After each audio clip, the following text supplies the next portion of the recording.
listening to Second Wind with Joyce Buford, where women who are ready to expand their life adventure discover the tools to stop playing small and tap into the courage required to enjoy their second wind. Welcome. Welcome. You are here with us on Second Wind. I'm Joyce, speaking to you weekly, and I am so glad that you've chosen to listen into this podcast because I think it's a great value, and I think you're going to identify with it a lot because it's what's happening. It's called happiness. How much happiness do you have in your life? Can we get happiness? Why does it always seem elusive to us? These are some of the questions that my guests are going to help you with today. One guest. So anyway, I'm anxious to get started with this podcast. So sit back, get ready, because you're going to enjoy my guest, Pamela Gail Johnson. Now, she is the practical happiness advocate. She founded the Society of Happy People in 1998, created the first 3 global celebrated happiness holidays, and is the author of Practical Happiness, 4 Principles to Improve Your Life. And that is her new book, which she just completed and started selling in January of this year. So you'll want to get her name and you'll want to get the book. She started her career working at Junior Achievement, then in the mental health and substance abuse field at the Hazelden Foundation. She was an award-winning salesperson for American Express and Staples, and now helps leaders and teams create happier workplaces, cultures through her speaking and programs. She lives in Dallas. You might say we're neighbors since I live in Tyler, Texas. We're very close. So we can get together for coffee, Pamela. We should. We can meet up. We should. Her happiness moments are when she's spending time with her friends and meeting other people who are aspiring to live their happiest life as well. So welcome, Pamela. It's great to have you here. Thank you for having me on. Yeah. Now tell us about this Practical Happiness book that you just launched. So in January, correct? Yes, in January 4th was the release date for Practical Happiness. Mm-hmm. So, and we definitely needed it in January because people were still trying to figure out what was going on with everything. So basically, it's based on 4 principles that the Society of Happy People has probably been aligned with unknowingly for their full 20 plus years. Uh-huh. I wanted to create a book, and it's got stories from 60 plus people. So it's very story based. So we're putting those principles in action. Mm-hmm. I like to think of it that way. It's like showing you how they're working for somebody else. Now, it might not be the exact same for you, but it gives you sort of a roadmap, a blueprint to the principles. So the first principle is happiness is personal. And I think we live in a groupthink world to the point that we sometimes forget what our happiness is personal is, and that we need to be doing it sometimes. Hopefully every day we get to do something that's in our happiness and personal, toolbox, so to speak. It may not happen, but sometimes you need to do, you need to go see the movie you want to see, not always what your friends want to see or your significant others wanting to see. You need to see the one that makes you smile. And it doesn't mean you don't go do stuff that's not on your top 10 happy personal list, but maybe you like yoga, or maybe you like dancing.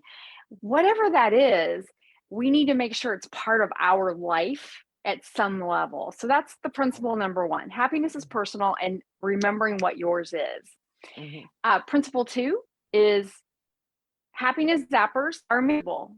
So we all experience happiness zappers. And so I divided those into 5 categories, and we create what we call a ZAP map, which is a Zapper Management Action Plan, because I really believe if we do not manage our happiness zappers, they are managing us. And Yeah. so that means you can't just kind of pretend the zapper doesn't exist. It's a lot of people like to go into that place like, oh, it's whatever, and I'm just going to kind of pretend we're here. But all that happens is the it collects more cobwebs and gets more dusty, and it just kind of grows bigger and bigger. And eventually, we're really upset over A, but we start exploding at B. Like we're yelling at traffic when we're upset about that we didn't get up in time to go take our morning walk. Right. Yeah. So again, we get to manage those. And I don't know if you want to talk more about the types, or do you ever have happiness zappers Oh, yeah. occasionally, or no? All the time. Yeah. I think if I don't, we always have things, if we have a routine, we always have things that come up in our life that say, no, you can't do that routine today. And so you kind of go, okay. And then you don't realize that you needed the routine to get you into happiness. Like walking my dog. I have a puppy and I don't know who's walking who, me or her, but she's walking you. Yes, she is. And she's the main reason I get up to walk, because I just see how happy she is. Oh, she's so happy to be walking. So if I forget, if I sleep in or I don't feel like it, which is very rare because I'm such a people pleaser, I want to please my dog. So, those can be things that just kind of knock you off your game. So yes, I've got zappers. Yeah. Sure. Well, it's chaos. And I divide this zappers into 5 categories. So one is unhappiness. So unhappiness is when you're dealing with, for the most part, it's dealing with loss. And obviously death is the biggest loss, but we have other losses. People get divorced. People have estranged relationships within their family or friend networks. People have job changes that they didn't anticipate or want. Like if you love selling typewriter ribbons, that is not a huge industry right now. So you had to reshift, how you made money in the past couple of decades, 3 decades. You could have our health changes as we age. Our health changes, or maybe there was an accident, or we tore our hamstring when we were working out, and then you have to take 6 months and redo your workout routine. But there's a loss to that. Sometimes so it's kind of a grieving process, and it doesn't happen as fast. And then there's stress. Stress is something we just all deal with every day, and probably depending on the day, it depends on how we deal with it. We deal with it different times. And then fear is that thing. And I always like to preface this: if your house is burning down, if you're in a relationship with somebody who is emotionally or physically abusive to you, seek the appropriate professional help. Don't minimize those things. So those are real fears. I mean, real fears exist. If you were in Kentucky right now and they're telling you rain's coming, make sure you're in a safe place, because flooding is a real fear. So don't ignore those. But most of our fears are between our 2 temples. And they stop us from doing things that might make us happy. They stop us from, we don't want to go do karaoke because we don't think we sound good enough. And, the newsflash is no one sounds like they're a Grammy winning singer doing karaoke, or they would probably be a singer. I mean, there's a few exceptions, but, it stops us from trying new things. It paralyzes us. And it's okay to do something and not do it well. And it's also okay to do something and decide you didn't like it, but at least So like I said, fear gets stuck there. And then chaos is something, for the most part, chaos is temporary. So that's when your alarm doesn't go off and then you're missing walking your dog, and your dog decides to take a tour of the neighborhood, and you're having to chase the dog and bring the dog back home. And but it's usually temporary. Even if you're dealing with a bigger event, temporary may be a few days, but it's still usually temporary. And I think when we remember it's temporary, it's easier to manage it, because we know it's just like next step, one step at a time, instead of trying to think of the big picture sometimes. And then the final one is the one we had the most control over, and that's annoyances. And my cue for an annoyance is to ask yourself, will I remember this 1 year from now? And if the answer is no, it's just an annoyance. And put it in your God box, put it, go blow bubbles, go kickboxing, do whatever it is you need to do to release, to let it go. But, just because maybe the barista at your coffee shop wasn't as nice as you thought they should have been, you're probably not going to remember it a year from now, and it probably doesn't impact your life in any real significant way. So just instead of complaining to everybody about it, just let it go. Don't give it the energy. So those are your 5 main categories of happiness zappers. And when you acknowledge them, then you can manage them, even if they're the ones that are longer, like dealing with unhappiness. There's a longer piece, or there's a piece of uncertainty with it. You can manage it because you're acknowledging it. Whereas, and managing it doesn't mean controlling it, because usually you can't control a lot of these things, but it does mean you can put actions to provide the support you need. So that's kind of the nutshell principle 2. We have graphs and stuff in the book. So like you can actually write it out, and there's, as you read the chapter, you can even download your own Zap maps. You can them, because Zap maps are super fluid. And then the 3rd principle is happiness changes as we change. And when I do coaching with people, I often find that one of the reasons they're frustrated is they're sort of in a place where their past happiness is nostalgic, which is one of our 31 types of happiness, and that's great, but you can't recreate it. And one of the ways I like to make this easy for people to relate to is, let's say you have a favorite vacation spot for you and your family. You go there every year. So you go there, you love it. But guess what? You don't have the same experience every year you go there. The experience is different, even though you're in the same place, because you're different. The people you're with, things happened that year that make them different.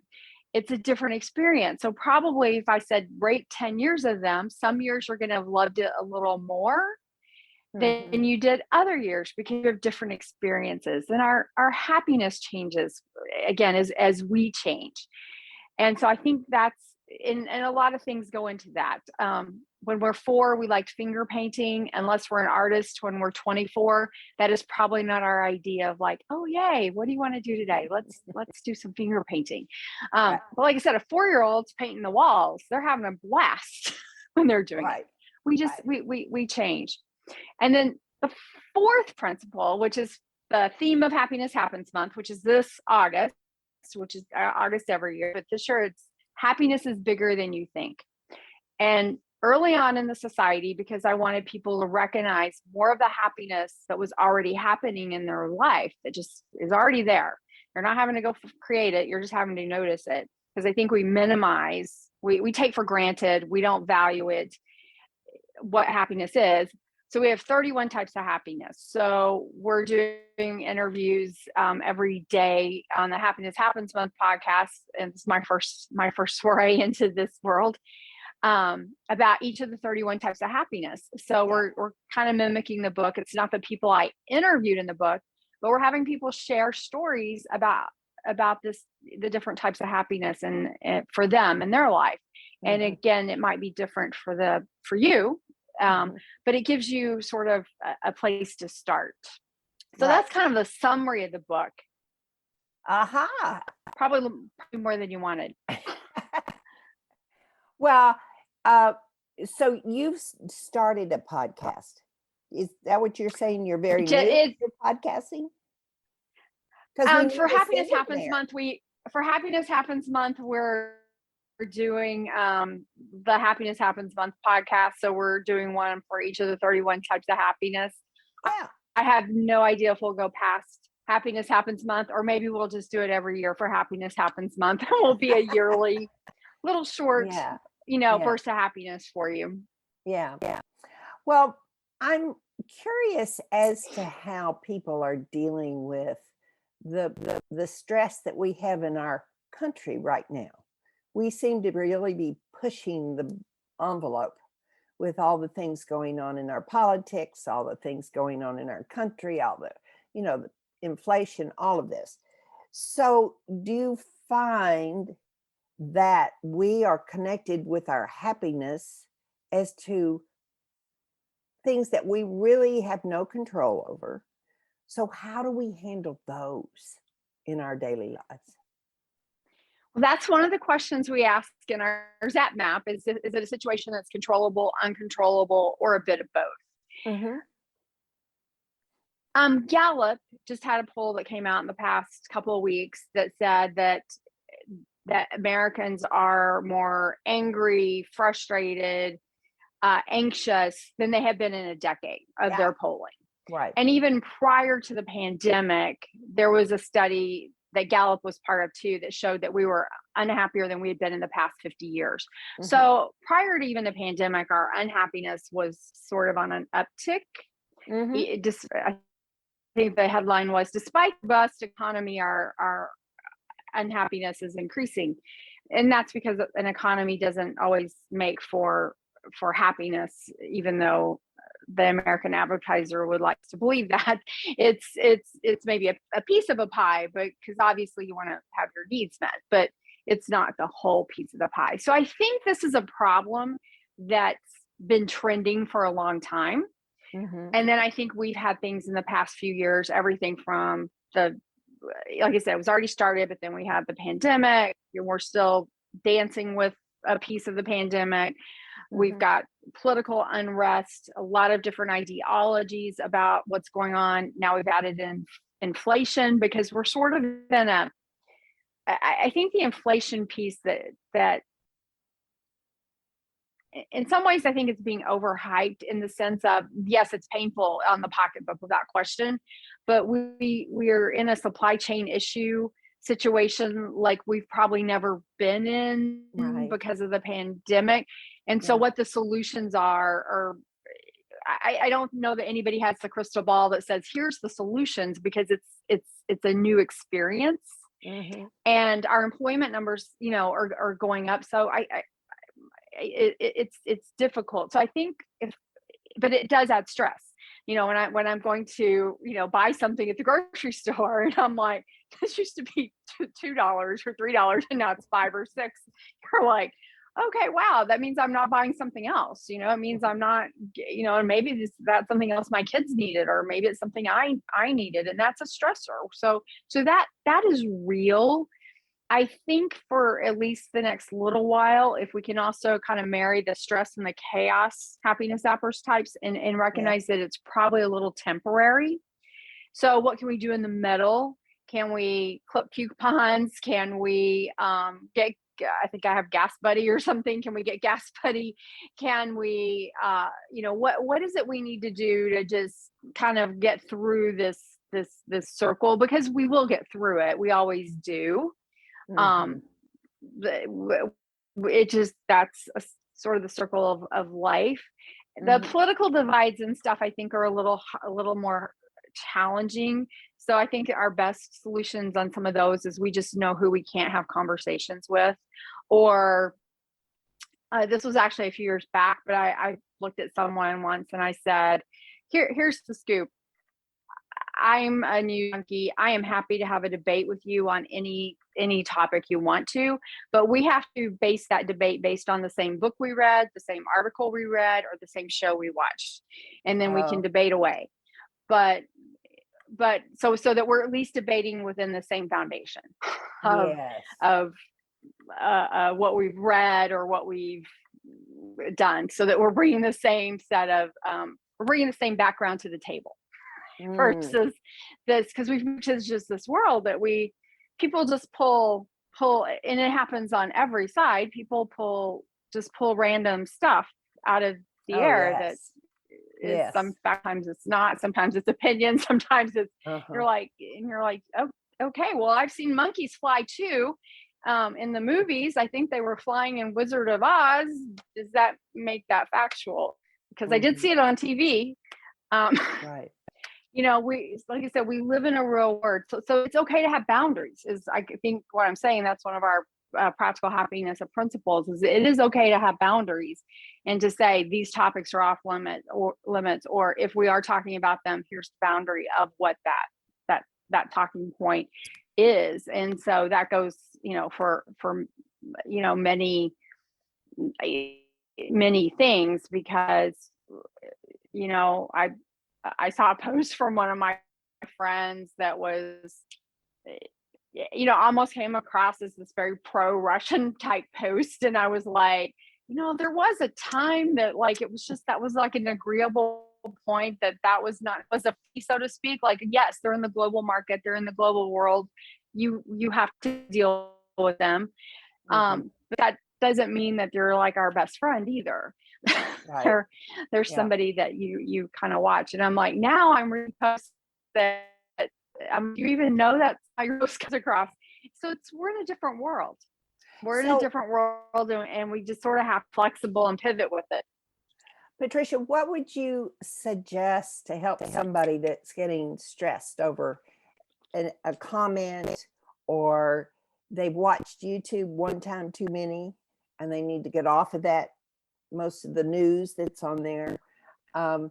What would be something that, go out and walk, or what could they do to kind of bring their stress level back down to a calm or a better place, and kind of understand this is not life or death, this moment? Well, yeah, because it's sort of true. I do think we all need to limit our news time wherever we consider news, even if it's one of the mainstream channels. Or I do think 30 years ago, we weren't doing 24/7 news on, and also news that's just in line with our thinking. So to speak, we had news that got us to think, and then we'd want to go take a walk and think about what somebody said, to think if what that meant. We also read newspapers, so we had more than a soundbite of facts. We actually read that stuff. So I would encourage people to limit their news, but also diversify their news, and try to read more, whether it's an actual print magazine, because there's so few on the news out now, but read longer commentary, read longer pieces, longer commentary, to broaden your thinking beyond the soundbite you heard. Sound bites are definitely panic driven. The sound bites from any channel is definitely designed to make to rouse your fear. That's not real. That's some of the fear that isn't real. Take more time and fill your brain with things like your podcast, things that are positive, things that make you feel good, because we need that to balance out all of this hype and fear we have every time we pick up our phone. It's like, oh, the world is falling, and it's really not. It may be changing. We may or may not like the change, but it's only changing. It's still here as far as I know. And to keep that in perspective, but you're only going to have that balance when you're refilling yourself with, like I said, something positive for the brain. Right. And then you also need to shut off your brain. So if you have grandkids, go play Play-Doh with them and color with them and have a tea party and go into creative land. If you go walk, anytime we can move, movement is good. So everybody has to figure out what their movement is when it's 100 degrees outside. But maybe it's dancing. Maybe it's turning on some music in your living room and just dancing around and having a good time. And nobody has to watch you, and you don't have to be good. You can be bad. You can just enjoy the point is to just enjoy yourself and get into that movement.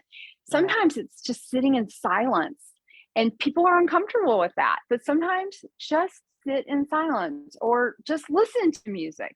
So I think if you are consuming things, whether it's a conversation with a friend or a coworker, if you're consuming things that heighten your state of anxiety, and you do that for an hour, plan for an hour and a half, give yourself more. You can't just do minute for minute. Give yourself an hour and a half of recharge.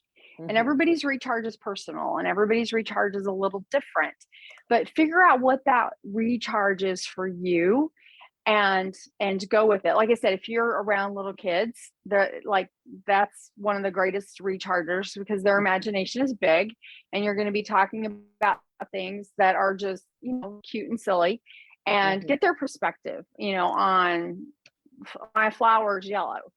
You can ask them, and they probably can tell you exactly why they think that. One of the stories in my book is told by a friend. He's in Spain, and his daughter, she was like 4, and this is during the pandemic, and they were going to be teaching them about the Big Bang Theory. And they were connecting with some kids in Argentina. So you were dealing with just different time zones. So it's like daylight in one place and nighttime in the other. And she basically, so he was asking her about the Big Bang Theory, and she got sick and was going to miss the second day. And he's like, were you upset that you're missing the second day? And she's like, no. She's like, just everything came together and got really tight, and it exploded and went bang. And that's the Big Bang Theory. That's how we're all here. It created everything. It just created everything. So I already know everything about the Big Bang Theory. I don't need to go back to school today. And it was like, I'm living it. That's cute. But that's yeah. It's a child's, but sometimes we need to go back to that. We need to go back to that simplicity and remember that a lot of our happiness is within that simplicity. And remember that every headline we hear is, again, sort of designed to trigger a reaction of anxiety, fear. Oh, I must read. And sometimes I've seen headlines that I think are like, maybe they're on the royal family or something stupid, but then I'll start to read the story and I'll be like, that isn't even matched mine. Like you made me think there was like a real story here, and there's just not even a real story. And that's with, that was like the fun line I'm clicking on or whatever. So sometimes that's my relaxation. I go and read nonsense, but I also know it's not really real and it doesn't impact my life and whatever.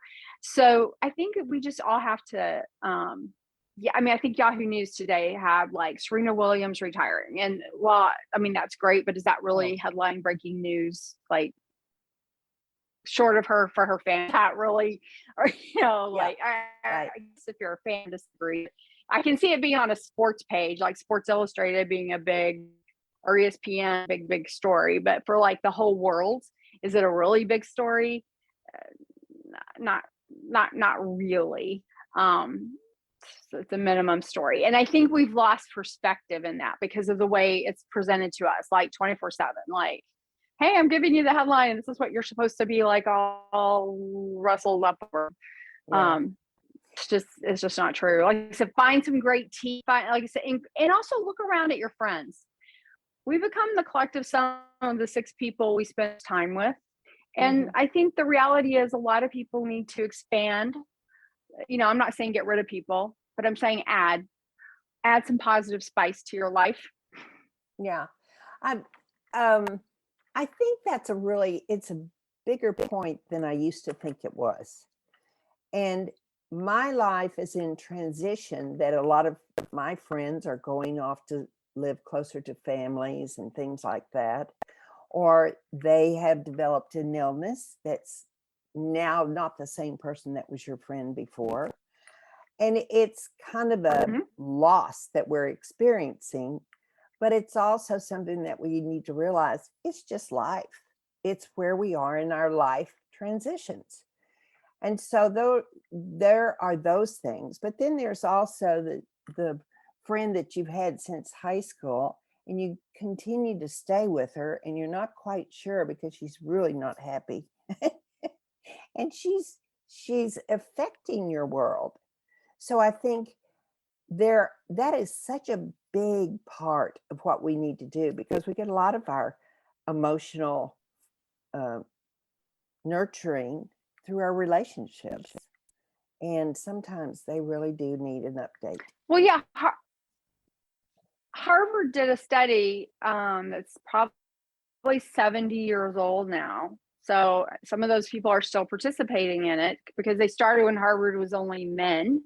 John F. Kennedy was in it originally. So like it goes back to that. So it had a lot of well-known people. Now it includes their wives, a lot of their wives, but it really did show that if you really wanted just one key to happiness, it's having good relationships. So even if you're the biggest introvert in the world, you still need to have a few good, solid relationships. Now, we also have to remember, just because we're friends on Facebook with somebody or some other social media platform, they may or may not be your quote friend. There's somebody, like we have different degrees of friends. And so one of the things you talked about, though, like your friends moving to different places as they move into retirement, that's part of what I call unhappiness. There's a loss and a grieving process that goes with that.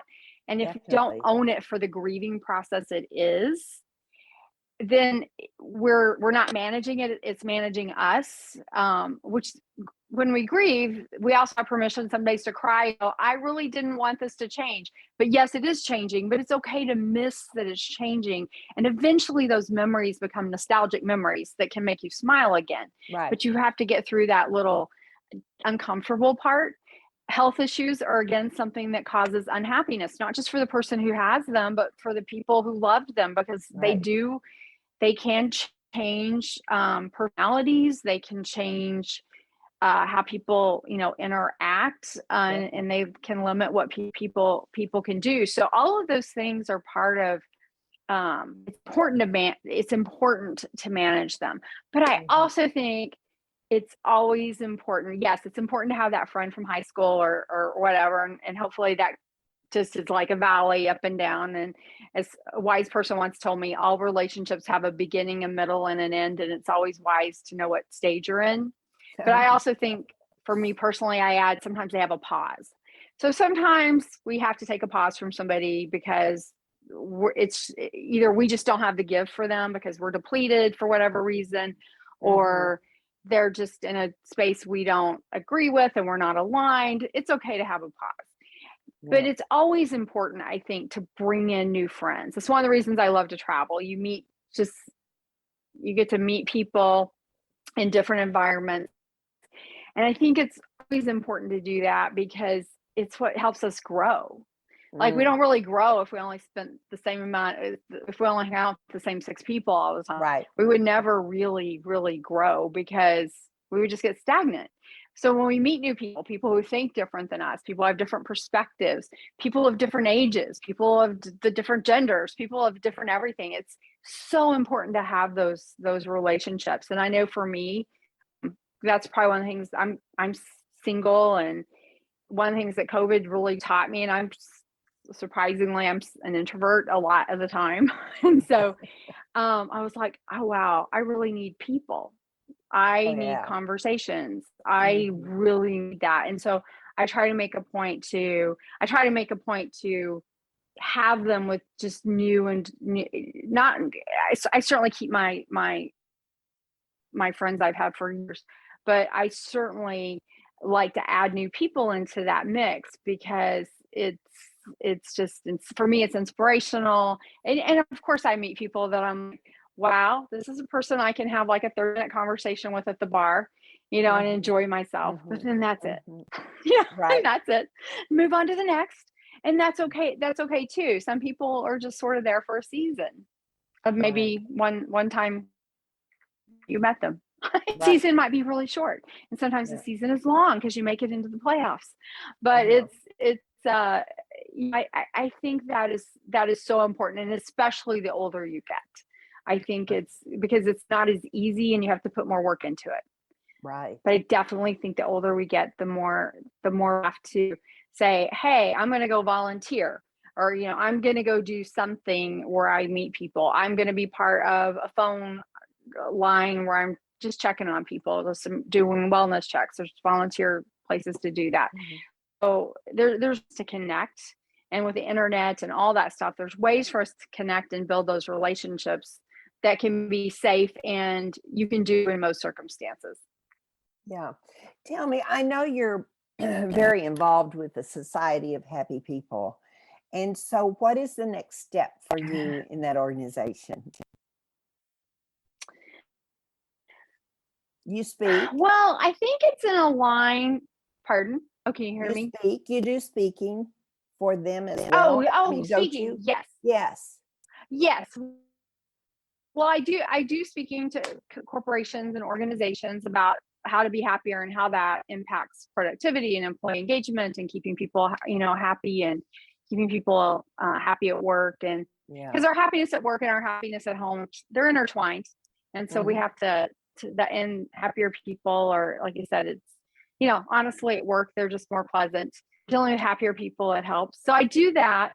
But I think I was talking to somebody about this yesterday. I have been reluctant for a long time to really create a whole kids component, even though I work for junior college.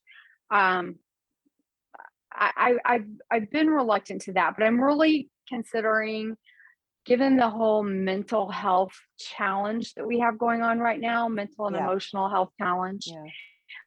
One of the challenges is we are only focusing on the problematic, and we're not always focusing on the holistic side of it. And happiness is the other half of the problem.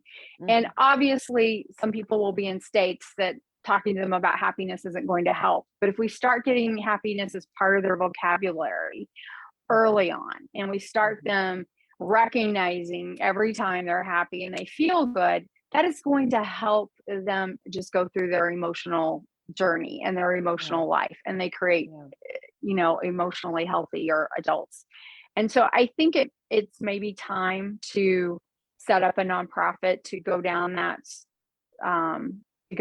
path. And it's a complex path, because with a 7-year-old, so as we're happiness changes, I think kind of by the decade, it's a little easier to put it into decades that it sort of changes. Billy Crystal did it in the movie City Slickers, I think. He was talking to kids about the different decades, and actually I have a story about it in the book. But when you're a kid, what makes you happy at 4 and 7 and 11 and 14 and 17, those are big differences. So what you're going to need, you're going to really have to look at a lot of developmental learning and different things to put together something that really works for all the kid age groups, I think. And make it effective for them. However, I think right now it's super important. Is there any group out there right now that really works at supporting the child emotionally? I think those are very community based. So I think a lot of the different communities have some probably great groups that are working with kids emotionally. But I think there's a lot of communities that don't have that. So it falls in schools, and a lot of the schools don't have the resources to implement that. And most schools only have 1 or 2 school counselors. I think as a culture, one of our challenges is we assume happiness happens as the byproduct of not having challenges. So we don't have happiness zappers. We're not dealing with anxiety or depression or some of those, which actually are health issues, but we're not dealing with those. Therefore, we're happy. And that's not really true. We sometimes have to put happiness isn't a byproduct. It's something we do put effort into to feel happy. And I don't think we teach that I really don't know that anybody's teaching it per se. Like anytime you look at a feelings chart that a therapist might give you, we are still identifying negative emotions probably at 2/3 to 1/3 of a rate every time I see one of those charts. So we're inadvertently teaching people to identify. And you don't want people to have false happiness either, because that creates what you call toxic positivity. You don't want people I see people who somebody died and they're 3 weeks outside their mother passing away, and they're like trying to be, I just want to be over this. And you do just want to be over that, but you've just been introduced to grief, and you get to dance with it your whole life now. Right. It doesn't leave you. It may step aside sometimes, but it decides to just butt its ugly little head in, and it might be 15 years from now, and you're going to have a gut punch that I think my mother passed away 19 years ago, to get a calendar, but a long time ago. But if I sometimes see somebody at a store that looks like her, that punch, I might have to go cry for 20 minutes. Yeah. And I didn't plan it. Right. It's just there because you still have that loss. You still have that missing. So you don't want to create something where people don't recognize when they're depressed. I need to get help for that. And I need to figure out how to manage that anxiety. You don't want to create that system. And it just doesn't replace those things. But if you're managing those things, you still can have a lot of happiness. My book has a lot of stories in it. There's one story in particular where I'm like, wow, I am so impressed by you, because I'm pretty sure had I gone through that experience, I would be in maybe an orange jumpsuit, because I don't know if I would have handled it the way you did. Yeah. But she inspired me. She inspired me to think on my worst days that I really don't have a worst day, and that I need to find a little happiness in those days. And so I think, again, it's a complicated. It's complicated, and I think we're still in the early, for everything we know about mental and emotional health, including happiness, we're still in the early phases of understanding it. But I also think it's just still super personal. It's super customizable. Everybody's got their own path, and there's not this one size fits all bullet. That's why even our Zap maps, I tell people I'm more fluid, because if something changes dynamic, you're going to need to adjust your Zap map. And guess what? That's okay. Like, maybe one day you need a boundary with somebody. Maybe your sister was being annoying and you needed to set a boundary and say, you know what, I'm going to go do a pause and a timeout for 24 or 48 hours and not have a conversation with her because I need to regroup. But then, she gives you a call and then you get through it, and that's okay. That's how life's supposed to be. It's okay to change that fluidity of something. One of the things I've always been amazed by is that when I have traveled to a poor country, and Mexico is an example, how to see how happy they are, even in their difficult situation. They don't have the money that we have in the United States, but they're happy. They have something even more important, and I think that is that they can be happy with where they are and what they have, and they appreciate and have gratitude for what they are experiencing. So it's kind of amazing to me that we are one of the richest societies, and we are struggling so much with happiness. So you have certainly shared with us some great ideas today, and I really want them. Now, Pamela, where can they get your book? Well, it's basically, if they go to a retailer, if the retailer doesn't have it in stock, whether it's a chain or local, so we can go to our local bookstore. They can order it from, or you can get it you can also go to sohp.com, and there's a link that you can link into, say, Amazon, Barnes and Noble. There's also an independent bookstore link hub that a lot of those books you can order from one of those folks. It's on ebook, it's on Audible, so you can get it however format you like to enjoy your books in. Yeah, you can get it through Audible.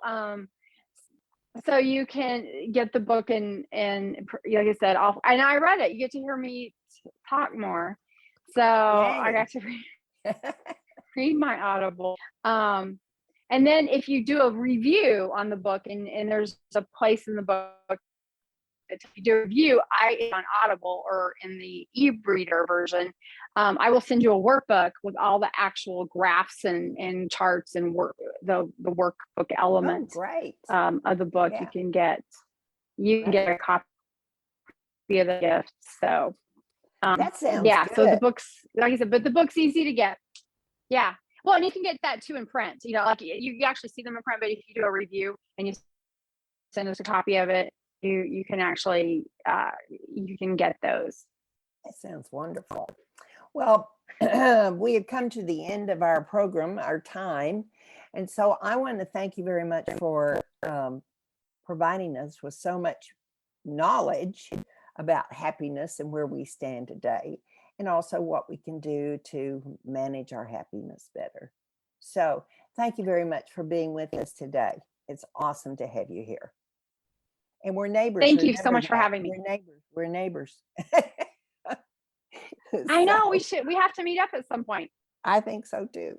All right. So thank you, Pamela. I'm going to take just a few minutes and say goodbye to my listening audience. As you know, my dear listeners, one of the things I always encourage you to do is share the message.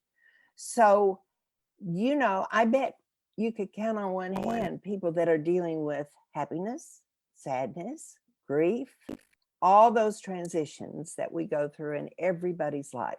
So if you'll do for us this special thing, share it with one person, send it to somebody so that they can buy the book, start working on happiness and keeping it more prime to their thinking. So anyway, thank you for being here today. It's been great to spend this time with you and to learn a little bit more about happiness, which we're all needing. Thank you for being here. Bye. See you next week. Bye-bye. Joyce Buford returns next week at the same time for another edition of Second Wind. Through the Joyce Buford Empowerment System, women are receiving the support they need through their transitions and are able to reclaim their true purpose with confidence. They receive the tools they need to map out new lives.